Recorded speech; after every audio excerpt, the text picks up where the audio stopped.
Tole shamaar kafuunee daawwattootaa fi kabajamtoota leensaa mul'unaa faamilii jirtuu nagaa keessanii anis nagaa kooti galata waaqayyoo inni nagaa keenya ta'e eebbifamuu galanni waaqayyoodhaaf haa ta'u isiniin jechuu barbaada.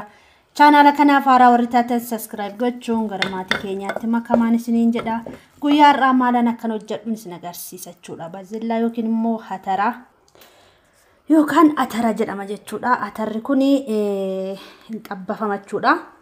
Ruuzii wajjiniini ani garuu cireedhaaf wanta ta'eef jechuudha. Atara kana wanti waan hin xabbasaa jechuudha. Ruuzii faana otoo hin ta'in akkanumatti xabbasee nyaachuuf jechuudha. Timaatimiin jira, atarri jira, dinnichi jira yookiin qochoo jira jechuudha. Shunkurtiinis kun akkuma argitan kana bilchaachaa jira.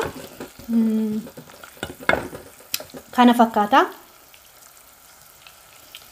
Nuduukaa bu'aa akkamittiin akkan xaala kamiin xabbase asheetumsaa namni naaf fide asheetuma isaan falaffalee affeelee jechuudha. Baazillaa kana yookiin immoo atara kana jechuudha. Kanaaf jechuudha baadiyyaarraa naa dhufe. Ani immoo haala kanaanin qursii yookiin ciree itti fayyadamaa jechuudha. Inni agarsiisaanu haala kamiin akka itti fayyadamtanii jechuudha. Arabnillee yookiin faranjiin kan bilchaatee ture xaasaa keessaa akkasitti fayyadamu jechuudha. Immoo ani immoo qubaatti bilcheessee jechuudha haala kanaani. Kun haala kanaan bilcheesseera. Bishaan isaa keessaa naqeera miicceera. Kana fakkaataa na duukaa bu'aa akkamitti akkan hojjedhu isin agarsiisa. Baay'ee tokko mi'a.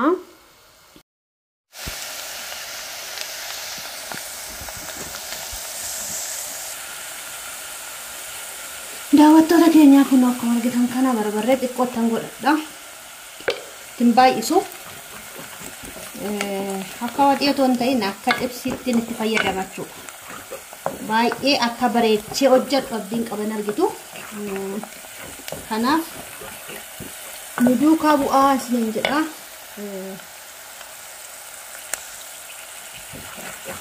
Kun akkuma argitan kana xiqqeesseera barbarree itti guddisuun barbaanne barbarreen hin xabbafadha jechuudha. Bakka saalsaan hin jiru. Amma timaatimiitti naqadha jechuudha. Timaatimiitti naqeeni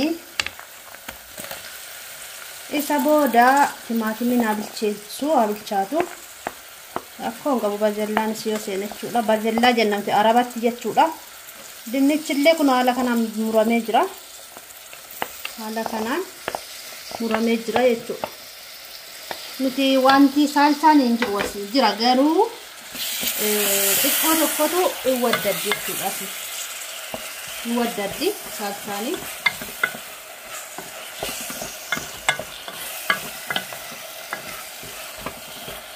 Haala kanaan xaabas bas goonee nyaanna jechuudha. Daawwattoota keenya akka fosoliyaa yookiin immoo fosoliyaa baazillaa beektu miti. Baazillaan baay'ee mi'a. Naan hojjedhu baay'ee tokkoon jaaladha jechuudha. Baazillaa sirriitti hin bilchaanne iyyuuti. Baay'ee biddarra tursiiseera garuu akka barbaadutti osoo hin ta'in sirriitti otoo bilchaate namatti tolaayyuu. Kana fakkaata. Daabboodhaan isin nyaatama. Waa baay'ee nyaatama jechuudha.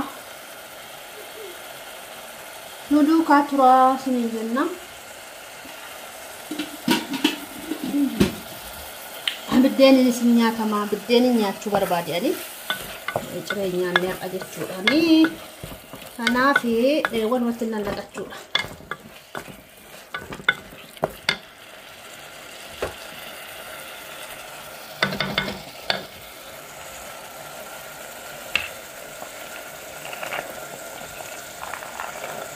Barbarree bilcheesseera.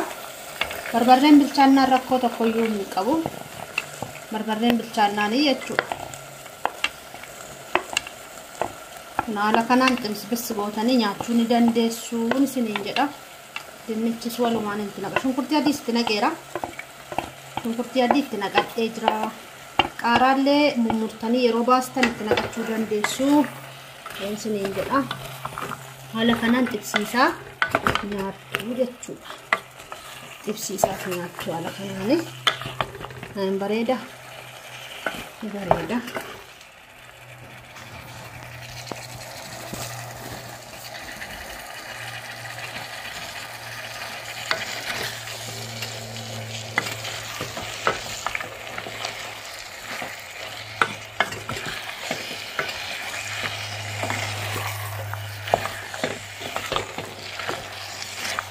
kottaa nyaadhaa waan bareedaa kana kottaati nyaadhaa ruuzii wajjin qallaalii kana mi'aawu ruuzii wajjin irra mi'aa jechuudha ruuziitu argate bessumaa walittu naman kennisiisu jechuudha faqitti kiloon inni bitti kotta achi keessa saantu fuudhiti suutaan kuftaa maatti galabbatan taabeef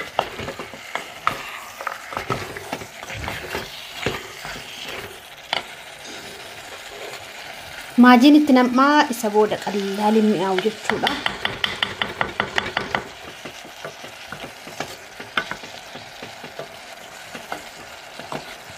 kuno haala kanaan akkamitti akka nyaannus nagarsiifna jechuudha nu duukaatu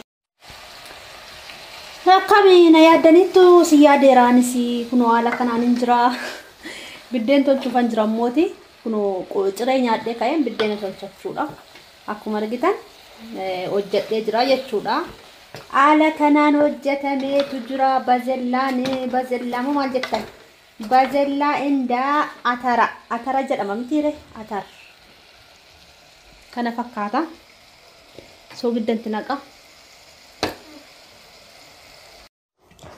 egaa daawwattoota keenya kunoo nyaachuudhaaf dhiyeeffannee jirra kottaatee nyaadha akkuma argitan haala kanaan hojjetame jechuudha baay'ee mi'aawaa baay'ee bareeda dinneenyu ta'e baay'ee tokko bareeda bazella jechuudha argitan kana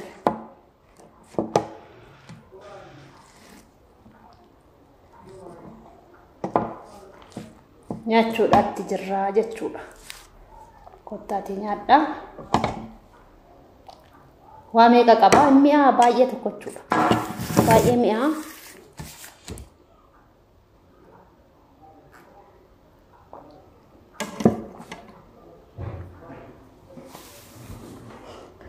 mul'atu garuu ani wantiin kun mul'atu dhiqatteetta qaqqabdaan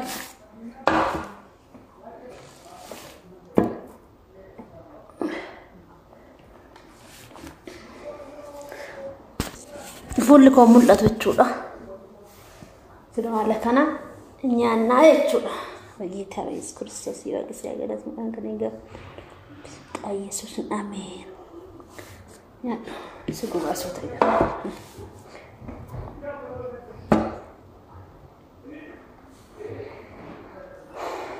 استمع قمسيس قمسيسو مو ድረስ قمسيسو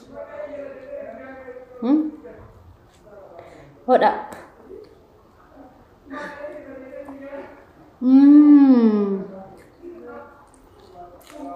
ባይ የሚያቹ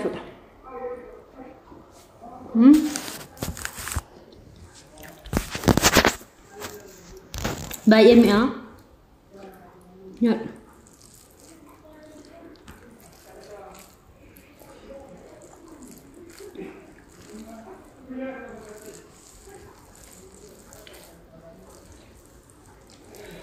በርበሬዳን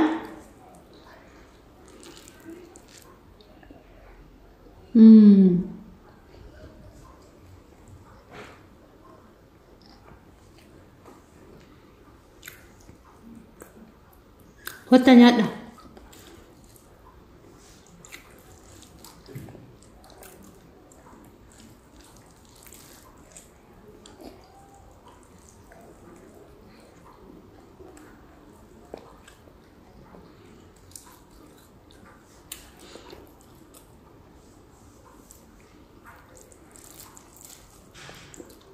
kottati nyaadha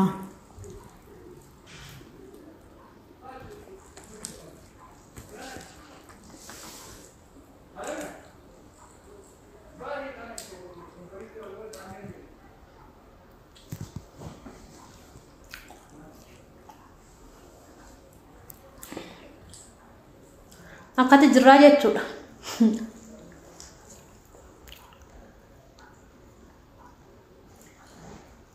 areera duddu kotta dhugu areera jechuudha oromiyaan areera kunoo namoo baasti areera dhugna bishaan dhugna hin beennu areera dhugna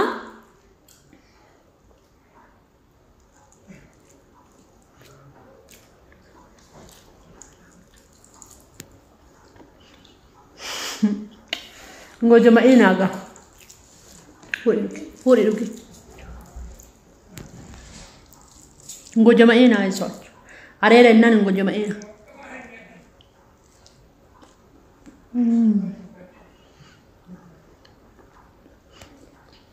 Njoo biya la har.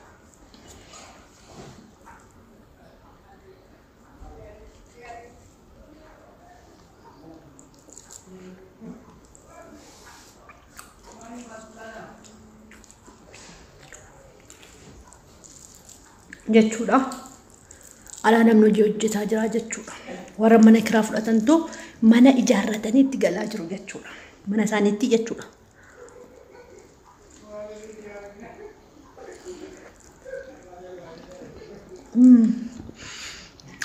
Dhugaa foon caala.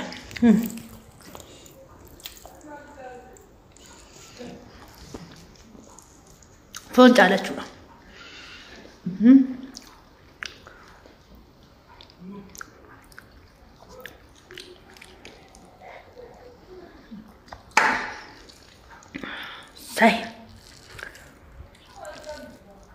Warri mana kiraa fudhatanii jechuudha suuqii warri fudhatanii angasitti mana ijaarratanii dafanii keessaa ba'aa jiru jechuudha.